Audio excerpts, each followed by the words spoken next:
At exactly 2:13 a.m., she took her third shot of tequila, completely unaware that the most dangerous man in Chicago was watching her every move from the shadows. What happens when a shattered heart collides with a ruthless underworld kingpin? You won't believe the twisted reality of this dark romance. The rain was coming down in sheets over downtown Chicago, slicking the pavement of Wacker Drive in a glassy, neon-lit sheen. Inside the Obsidian Room, an exclusive unlisted speakeasy tucked beneath street level, the air was thick with the scent of aged mahogany, expensive Cuban cigars, and quiet danger. It was a sanctuary for the city's elite and its most corrupt, a place where aldermen drank with extortionists and federal judges turned blind eyes. At 2:13 a.m., the crowd had thinned to a smattering of insomniacs and predators. But Declan Fitzpatrick only had eyes for one woman. Declan sat in the elevated VIP mezzanine, his imposing frame shrouded in the dim amber lighting. At 36, he was the undisputed head of the Fitzpatrick Syndicate, controlling the city's underground shipping routes and offshore money laundering operations. He was a man built of cold calculations and ruthless execution. Yet, for the last 45 minutes, his dark, calculating gaze had been entirely captivated by the woman sitting alone at the far end of the marble bar. Her name was Madeline Hayes. She didn't belong here. That much was obvious. She wore a tailored charcoal grey trench coat over a silk emerald slip dress that looked like it had been hastily thrown on. Her chestnut hair was damp from the rain, cascading in messy waves over her shoulders. But it was her posture that caught Declan's attention, a fascinating mixture of utter defeat and reckless defiance. Before her sat a crystal tumbler and an almost empty bottle of Clase Azul Reposado tequila. Next to the bottle, gleaming under the low pendant lights, was a discarded 2-carat diamond engagement ring. "Boss!"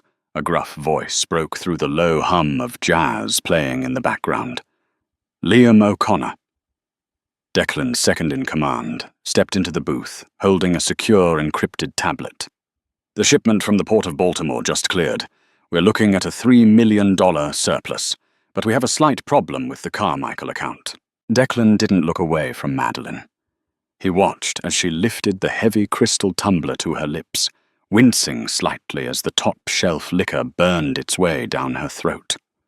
"What about Carmichael?"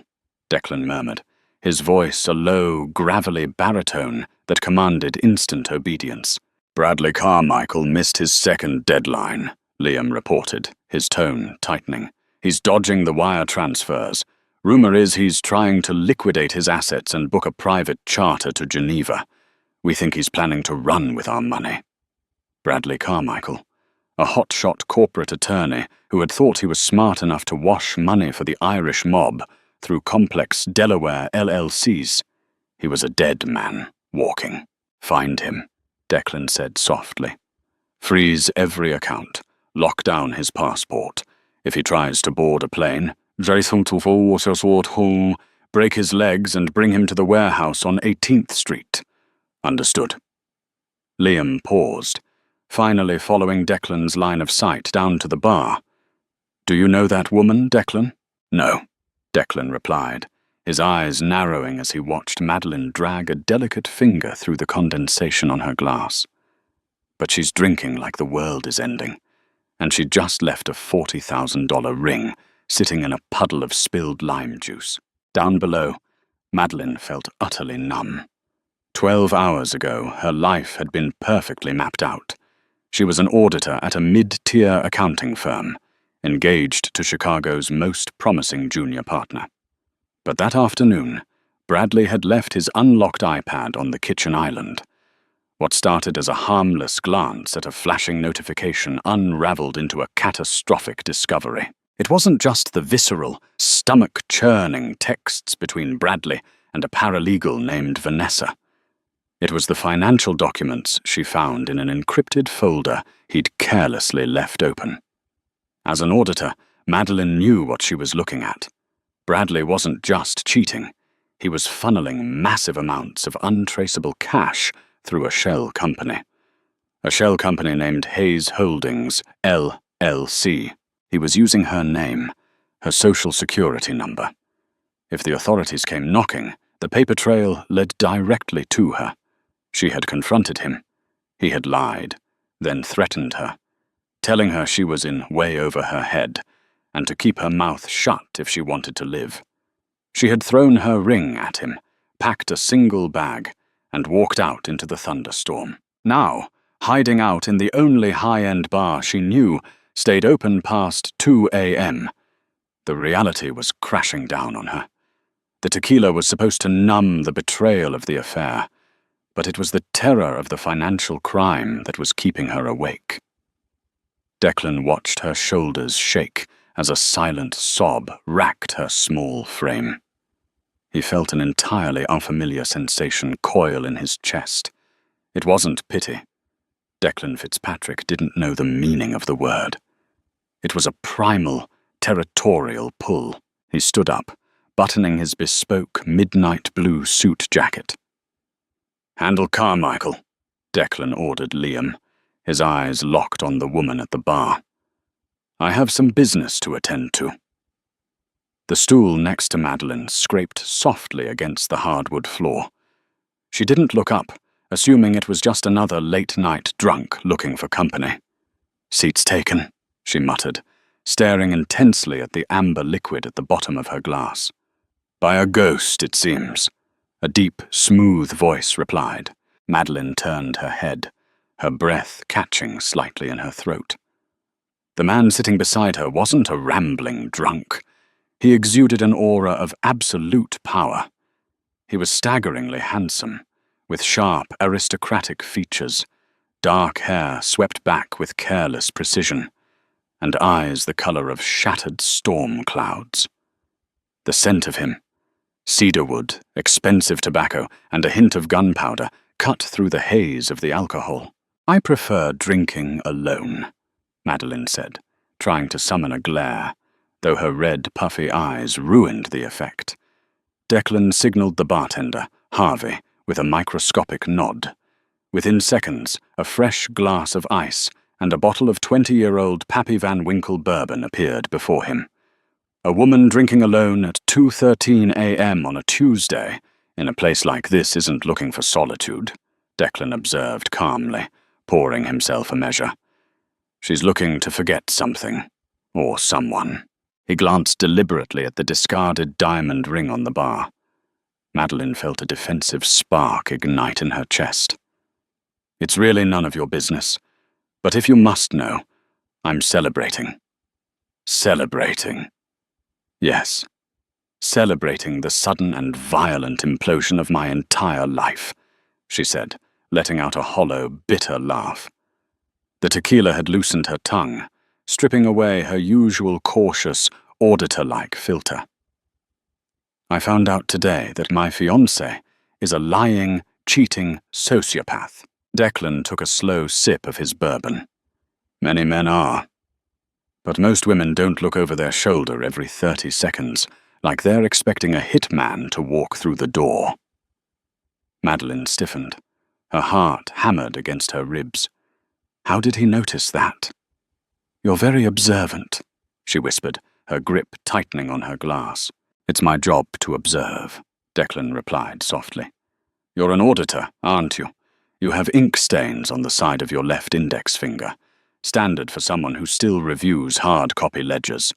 Your coat is high quality but practical, and you just correctly identified a man as a sociopath rather than just a jerk, which means you found something more than lipstick on a collar." Madeline stared at him, genuinely unnerved. "Who are you?" "My name is Declan," he said, offering nothing more. "And you are Madeline." Her blood ran cold. The alcohol haze evaporated instantly. "How do you know my name?" "Because, Madeline." Declan shifted closer, the sheer physical mass of him completely blocking her off from the rest of the room. His voice dropped to a low, lethal whisper, meant only for her ears. The man you were engaged to, Bradley Carmichael, works for me. Madeline froze, her eyes widening in sheer, unadulterated terror. She couldn't breathe. The dim lighting of the obsidian room suddenly felt like a cage. You, she stammered, the pieces clicking together with horrifying speed. You're the money, the $3 million moving through the Caymans. You're the one he's laundering it for. Declan's storm-grey eyes flickered with genuine surprise, followed by a dangerous gleam of respect. She figured it out, and quickly. Bradley was supposed to wash that money quietly, Declan said, his tone conversational, yet laced with poison. Instead, he got sloppy. He skimmed off the top to fund a lavish lifestyle and an affair with a 22-year-old paralegal. But the worst mistake he made, Madeline, was trying to hide his theft by creating a dummy corporation under your name. Hayes Holdings. Tears pricked Madeline's eyes, not from heartbreak, but from profound, paralyzing fear. I didn't know, she whispered frantically, her hands shaking so badly her glass rattled against the marble. I swear to God, I didn't know anything about it until today. I left him. I have nothing to do with this. I believe you, Declan said smoothly. And to his own surprise, he did. He could read people better than anyone in Chicago, and the raw panic radiating from this woman was entirely genuine. She was a victim of Bradley's arrogance. Then let me go, she pleaded, sliding off the bar stool, her legs trembling. I won't say a word. To the police, to the feds, to anyone. I just want to disappear. Before she could take a step, Declan's large, warm hand clamped around her wrist. It wasn't bruising, but the grip was immovable. You can't leave, Madeline, Declan said, his voice dropping an octave, practically humming with authority. Why not? She choked out. Because. Declan nodded toward the entrance of the speakeasy. Madeline followed his gaze. 3 men had just walked through the heavy velvet curtains at the front door. They weren't wearing tailored suits like Declan. They wore dark leather jackets, their faces hardened, scarred, and scanning the room with predatory intent. One of them, a massive man with a jagged scar across his jaw, locked eyes on Madeline. Those men, Declan murmured, keeping her wrist firmly in his grasp, belong to the Volkov Bratva, a rival Russian syndicate. Bradley didn't just steal from me. He borrowed money from them to try and cover up what he stole from my accounts. He owes them heavily. Madeline's breath came in short, panicked gasps. The Russians were already walking toward them, shoving past a group of frightened patrons. Why are they looking at me? She asked, her voice cracking. Declan stood up, positioning his broad body between Madeline and the approaching enforcers. He reached under his jacket, resting his hand on the cold steel of his holstered Sig Sauer. Because, Krasavitsa, Declan said softly, using the Russian word for beauty with dripping irony. When Bradley realized he couldn't pay them back, he gave them the deed to Hayes Holdings as collateral, which means to the Russian mob, they now own the company. He looked down at her, his eyes blazing with a terrifying, possessive fire. And they came here tonight to collect its CEO. The air inside the obsidian room turned thick, heavy with the suffocating pressure of an impending storm. The jazz music, piping through the concealed Bose speakers, seemed to fade into a hollow echo, replaced entirely by the thunderous pounding of Madeline's pulse in her ears. She stood frozen against the brass rail of the mahogany bar, her emerald silk slip dress suddenly feeling as flimsy as tissue paper against the crushing weight of the Chicago underworld. The 3 Volkov Bratva enforcers advanced with the synchronized predatory grace of a wolf pack. The man leading them, a towering, heavy-set brute named Dmitri, whose neck was entirely covered in faded Cyrillic prison tattoos, locked his dead, slate-grey eyes on Madeline. He didn't even seem to register the imposing presence of Declan Fitzpatrick standing between them. To Dmitri, Madeline was simply an asset. A walking stock certificate for Hayes Holdings, LLC, ready to be liquidated to settle Bradley Carmichael's catastrophic debts. "Step aside, Irishman," Dmitri grunted, his thick Russian accent grating against the tense silence of the speakeasy. His heavy hand rested casually on the lapel of his distressed leather jacket, a clear tell that he was reaching for a concealed weapon. "The girl comes with us. She is Volkov property now.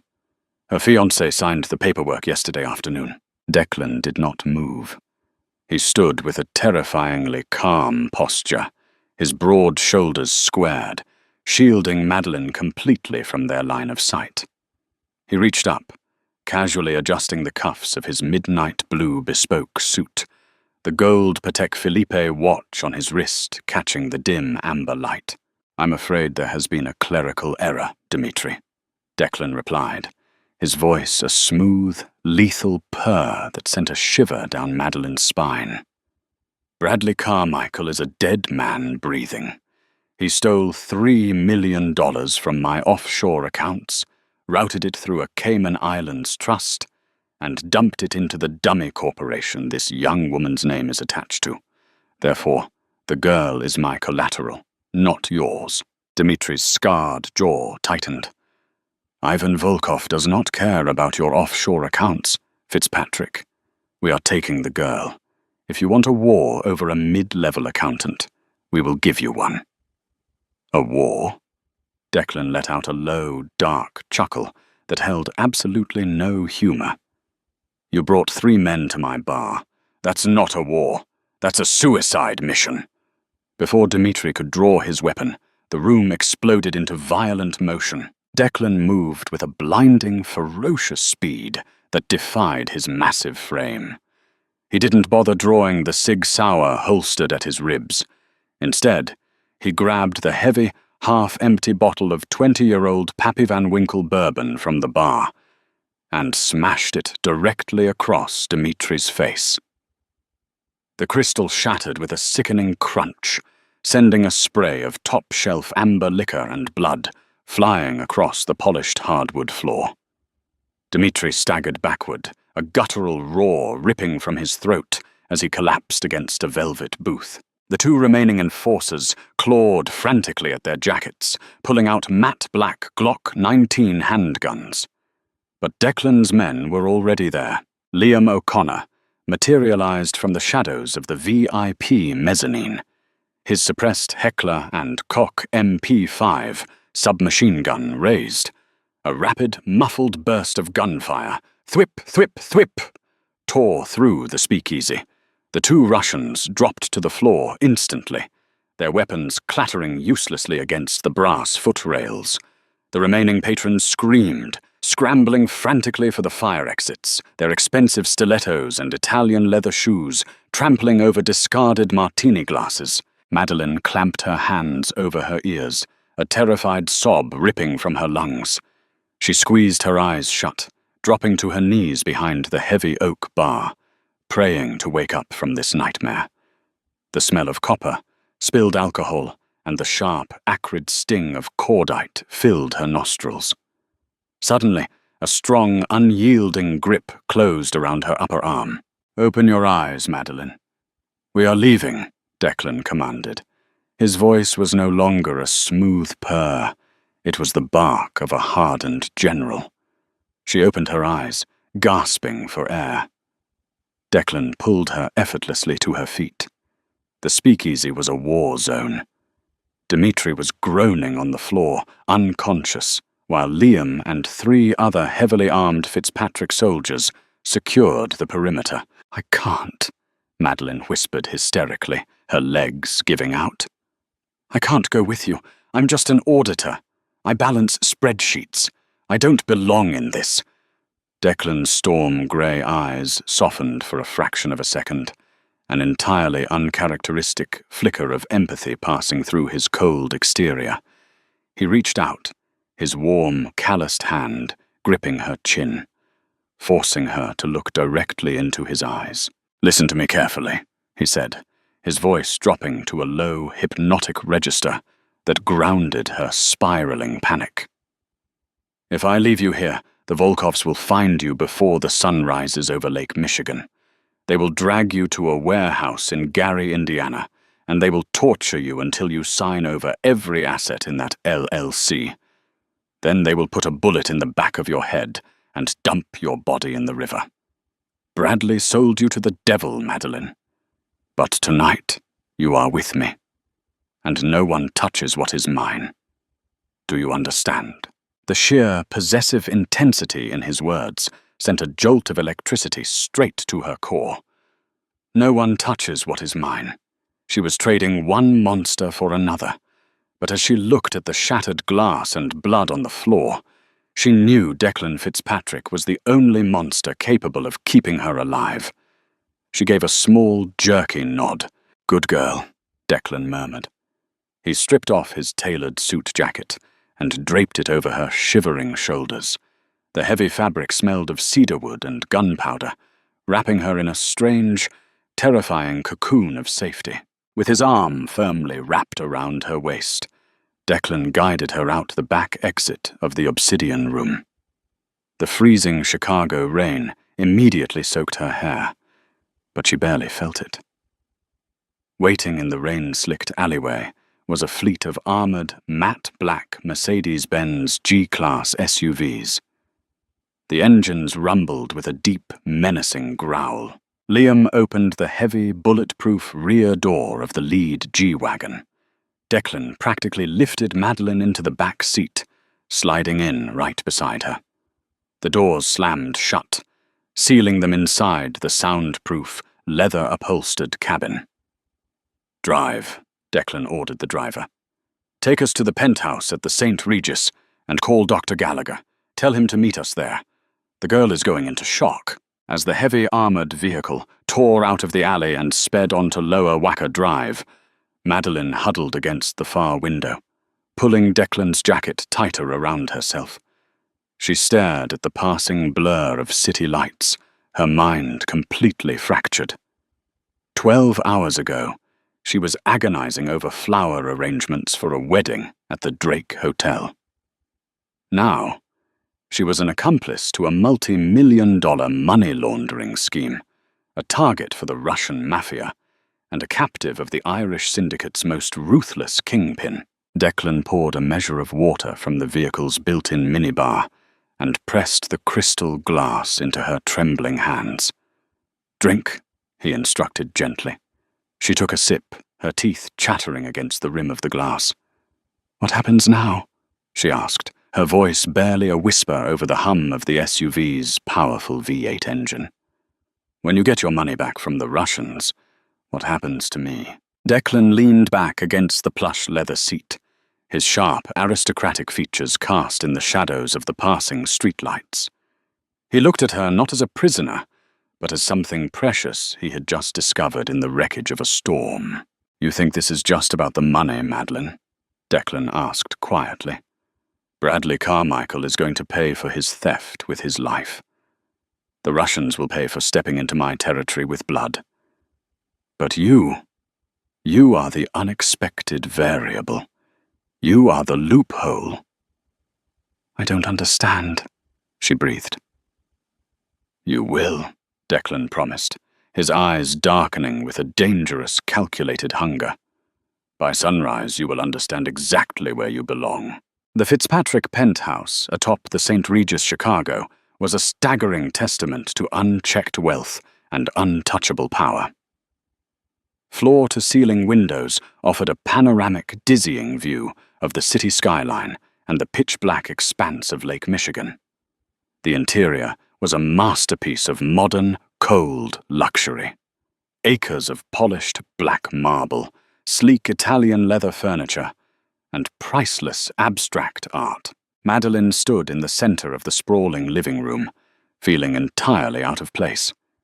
She had showered in a bathroom the size of her entire apartment, washing the smell of the speakeasy from her skin, and changed into a pair of silk pajamas provided by one of Declan's silent, terrifyingly efficient housekeepers. Dr. Gallagher, an underground surgeon on the Fitzpatrick payroll, had taken her vitals, handed her a mild sedative to calm her racing heart, and vanished into the night. She walked over to the towering glass windows, watching the rain hammer against the reinforced panes. The sedative was beginning to take the edge off her panic, leaving behind a cold, hollow clarity.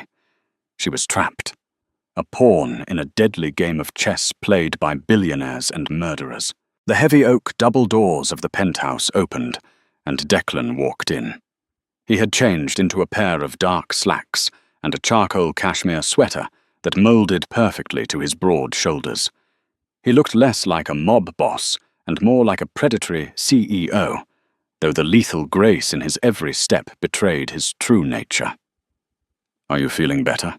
he asked, walking over to an antique globe that opened into a concealed liquor cabinet.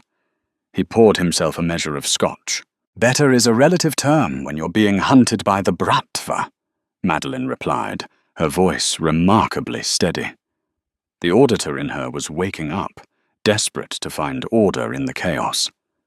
"Declan, I need to know the truth. You said I was a loophole. What did you mean?"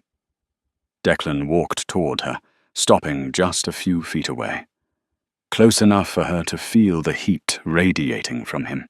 "An hour ago, my men intercepted Bradley," Declan said, ignoring her question for the moment. He was sitting on the tarmac at O'Hare International Airport, strapped into a private Gulfstream jet chartered for Geneva.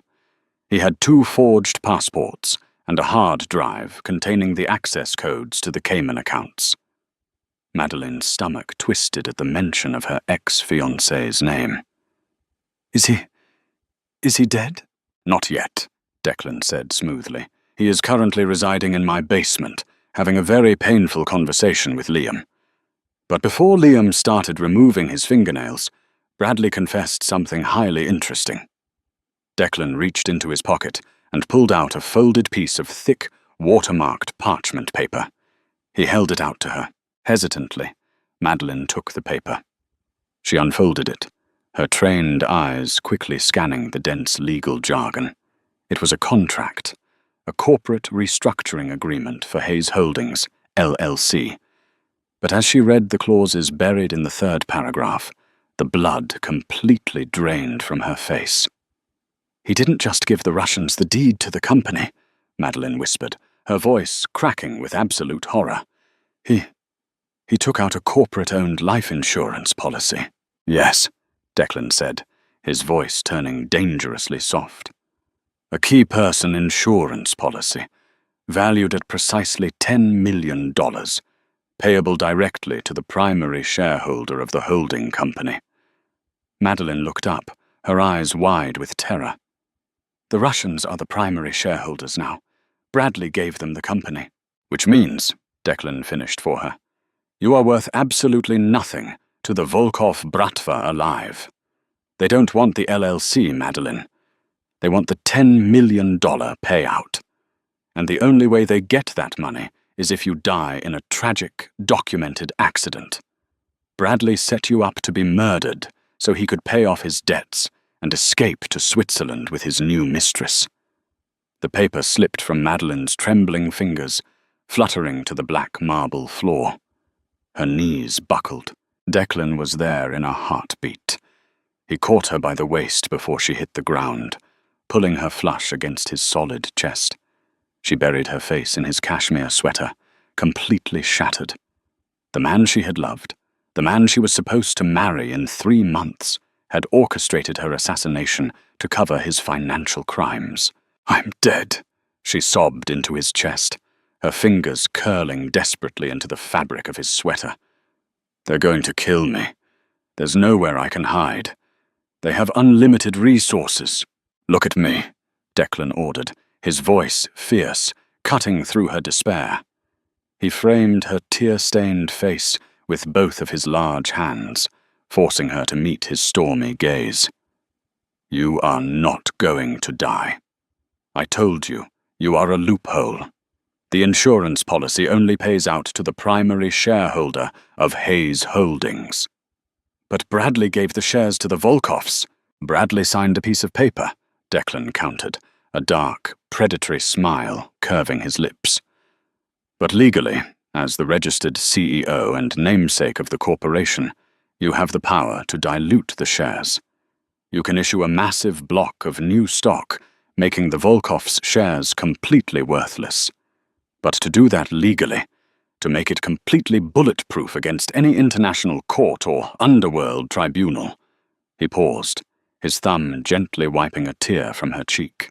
You need to transfer the controlling interest of the company to a partner, a spouse. Madeline froze, her breath catching in her throat as the sheer magnitude of his words settled over her. A spouse? If you marry me, Madeline, Declan said softly, the lethal kingpin melting away to reveal a man fiercely, inexplicably possessive of the woman trembling in his arms. The assets of Hayes Holdings merge with the Fitzpatrick Syndicate. The Volkovs lose their claim. The insurance policy becomes null and void, because I will be the beneficiary. And Ivan Volkov knows that if he touches a hair on my wife's head, I will burn Moscow to the ground. Madeline stared at him, her mind spinning. You want to marry me? To save my life? I want to marry you, Declan corrected, his gaze dropping to her lips. Because from the moment I saw you sitting at that bar, breaking down but refusing to completely shatter, I knew you belonged to me. Bradley Carmichael was a fool who threw away a diamond to play with cheap glass. I am a man who protects his treasures. He leaned in, his forehead resting against hers. Marry me, Madeline. Let me be the monster that guards your door. Let me give you the world, and in return, you give me your loyalty. It was madness. Absolute, terrifying madness. But as Madeline looked into the eyes of the most dangerous man in Chicago, she didn't feel fear anymore. She felt an overwhelming, undeniable sense of safety. She had spent her whole life playing by the rules, auditing ledgers, doing the right thing, and it had almost gotten her killed. Maybe it was time to let the devil rewrite the rules. Okay, Madeline whispered, her hands sliding up to grip his broad shoulders. Okay, Declan, I'll marry you. A triumphant dark fire ignited in Declan's eyes. He didn't hesitate. He captured her lips in a bruising, claiming kiss, sealing the most dangerous contract of her life. Tomorrow, there would be blood. Tomorrow, Bradley Carmichael would face the ultimate judgment, and the Volkov Bratva would learn exactly what happens when you threaten the Queen of the Fitzpatrick Empire. But tonight, as the storm raged outside, Madeline Hayes had finally found her sanctuary in the arms of the Underworld King. Did Madeline make the ultimate mistake? Or did she just outsmart the entire Chicago underworld by marrying the mob boss? The line between captive and queen is razor thin when you're sleeping with the devil. If this dark mafia romance had you on the edge of your seat, smash that like button right now. Share this story with your friends who love a dangerous plot twist, and don't forget to subscribe to our channel for more thrilling stories.